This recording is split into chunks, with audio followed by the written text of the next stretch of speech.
Hello बच्चों, स्वागत है आपका एक और नए वीडियो में। बच्चों, इस वीडियो में हम पढ़ने जा रहे हैं क्लास 6 मैथ्स अनुपात समानुपात, यानी कि अनुपात जो पोर्शन है वो हमारा पूरा हो चुका है। अब पढ़ते हैं हम समानुपात, यानी ये लास्ट चैप्टर है हमारा समानुपात, और फिर हम आगे की चैप्टर के बारे में बात करेंगे। तो चलिए बिना किसी देरी के हम वीडियो की शुरुआत करते हैं। तो पहले समझ लेते हैं कि समानुपात होता क्या है। समानुपात बेसिकली कुछ नहीं होता है।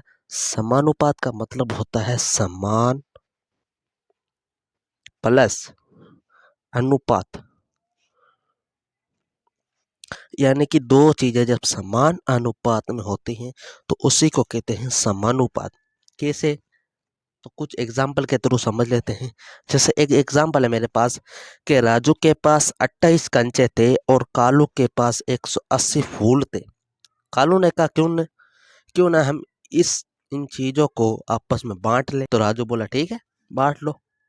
अब राजू ने 14 कंचे कालू को दिए, बदले में कालू ने राजू को 90 फूल दिए। अब कालू संतुष्ट नहीं हुआ, क्योंकि कालू तो था लालची, और कालू संतुष्ट नहीं हुआ।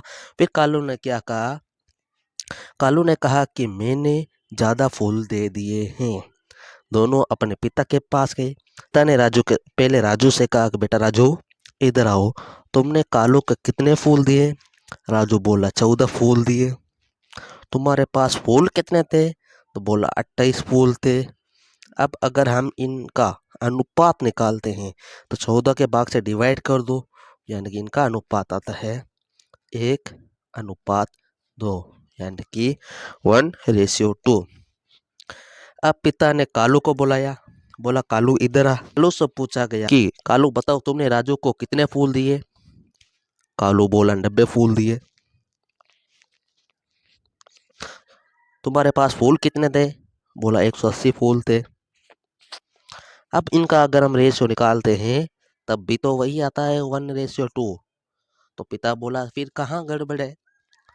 तो फिर दोनों संतुष्ट हो गए और इन दोनों का अनुपात जो है समान आ गया, और इसी को हम क्या बोलते हैं, समानुपात। ठीक है बच्चों, अब अगले क्वेश्चन में बढ़ते हैं। अगला क्वेश्चन क्या कहता है कि राज ने 15 रुपए में 3 पेन खरीदी और अनु ने 50 रुपए में 10 पेन खरीदे। किसके पेन महंगे थे। पहले रुपीज का अनुपात निकाल लेते हैं। राज ने 15 रुपए दिए, अनु ने 50 रुपए दिए। 5 के भाग से डिवाइड करेंगे तो ऊपर आएगा 3 अनुपात 10।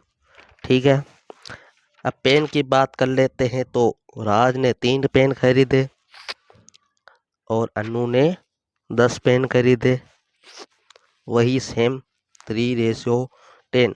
अब किसके पेन महंगे थे, तो किसी के पेन महंगे नहीं थे, दोनों बराबर रेशियो में आए हैं, यानी कि दोनों ने बराबर रेट में, एक ही रेट में पेन को खरीदा है। तो यही है अनुपात। एक और एग्जांपल ले लेते हैं। रहीम ने 180 रुपए में 2 किलोग्राम सेब बेचे और रोशन ने 360 रुपए में 4 किलोग्राम सेब बेचे। किसने सेब महंगे बेचे, इसका भी अनुपात निकाल लेते हैं कि रहीम ने तो 180 रुपए में और रोशन ने 360 रुपए में। 0 से 0 कट आउट, 18 के भाग से डिवाइड करेंगे तो 1:2। ठीक है, और रहीम ने कितने किलोग्राम, 2 किलोग्राम, और रोशन ने 4 किलोग्राम। 2 के भाग से डिवाइड करेंगे तो 1:2। अब क्वेश्चन क्या पूछ रहा है, किसने सेब महंगे बेचे, तो किसी ने भी सेब महंगे नहीं बेचे। यानी कि किसी ने भी सेब महंगे नहीं बेचे हैं, दोनों ने एक ही रेशियो में सेब बेचे हैं। ठीक है ना, क्योंकि इन दोनों का रेशियो सेम है ना, इसलिए ये दोनों है ना आपस में समानुपात में हैं।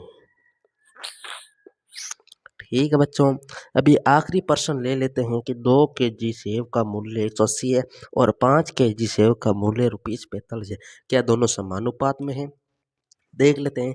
पहले केजी यानी कि किलोग्राम और रेशियो में देख लेते हैं। तो 2 किलोग्राम सेब का और 5 किलोग्राम सेब फिर रुपीज़ का लिख लेते हैं कि 180 रुपीज़ और 45 रुपीज़, दोनों को 5 के भाग से डिवाइड करेंगे तो ऊपर आएगा 36:9। इधर आता है 2:5 और इधर आता है 36:9। क्या दोनों समानुपात में है क्या? नहीं ना, तो इससे लिख देते हैं ये समानुपात में नहीं है। ठीक है बच्चों, यहाँ तक अगर वीडियो समझ में आई तो वीडियो को लाइक जरूर कर देना, चैनल बने हो तो चैनल को सब्सक्राइब जरूर कर देना, वीडियो अच्छी लगा तो वीडियो पर लाइक का बटन जरूर से ठोक देना। यहाँ मिलते हैं किसी नेक्स्ट वीडियो में, तब तक के लिए थैंक यू।